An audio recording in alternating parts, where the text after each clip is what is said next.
Hello বন্ধুরা, welcome to my channel. আমার নতুন একটি ব্লগে তোমাদের জানাই অনেক অনেক ভালোবাসা আর তোমাদের জানাই সুপ্রভাত। অন্যান্য দিনের মতো আজকেও কিন্তু সকালবেলা ঘুম থেকে উঠে আমি ব্রাশ ট্রাশ করে চা খেয়ে দিয়ে শুরু করে দিয়েছিলাম রান্নাবান্না। যেহেতু প্রত্যেক দিনের সেই ডেলি রুটিনে একই কাজ, কী আর করবো বলো, এগুলোই তোমাদের সামনে তুলে ধরতে হয়। এক্সট্রা আমাদের কোনো কাজ থাকে না, যেটুকু কাজ করি সেটাই তোমাদের সামনে ডেলি ব্লগে আমি শেয়ার করি, যে আমি সকাল থেকে কী করলাম। আর রান্নাবান্না একদম কমপ্লিট করে বাসন অনেক পড়ে আছে, এখনও বাসনগুলো ঠিকঠাক করে মাজা হয়নি, আর আমি সেটাও তোমাদেরকে দেখাবো।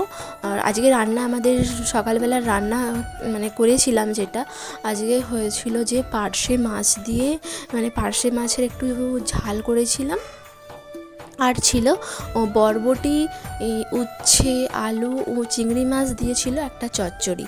ঠিক আছে, সেটাও তোমাদেরকে কিন্তু শেয়ার করে দেখাবো।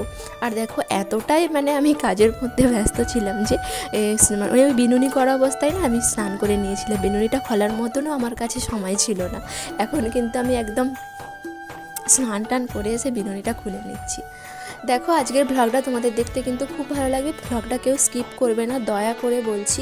আর আমার নতুন চ্যানেলে যদি কেউ আমার চ্যানেলে যদি কেউ নতুন হয়ে থাকো, প্লিজ চ্যানেলটিকে সাবস্ক্রাইব করে দিও। চলো, টাটা।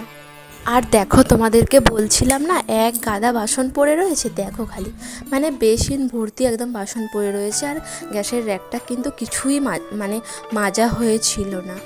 আমি কখনই কাজগুলো কমপ্লিট করি জানো, আমার হাজব্যান্ড আর সবাই খেয়ে দিয়ে বেরিয়ে গেলেই তারপর আমার সুবিধা হয় যে কাজগুলো কমপ্লিট করতে, কারণ ওদের টিফিন দেওয়া, আমার হাজব্যান্ডকে টিফিন দিয়ে সেইগুলো গুছিয়ে নেওয়া। এখনও বোতলে জল ভরা হয়নি, ফিল্টার থেকে যে জলটা ভরা হয় সেগুলো ভরা হয়নি, পুরো সব বোতলগুলো দেখছি ঢনঢন করছে ফাঁকা। আর এখন ওই বাসনগুলো মেজে নেব, বাসনগুলো মেজে নিয়ে টুকটুক করে সমস্ত কাজে সেরে ফেলবো। ঠিক আছে, তোমরা ভিডিওটা পুরোটা দেখতে থাকো।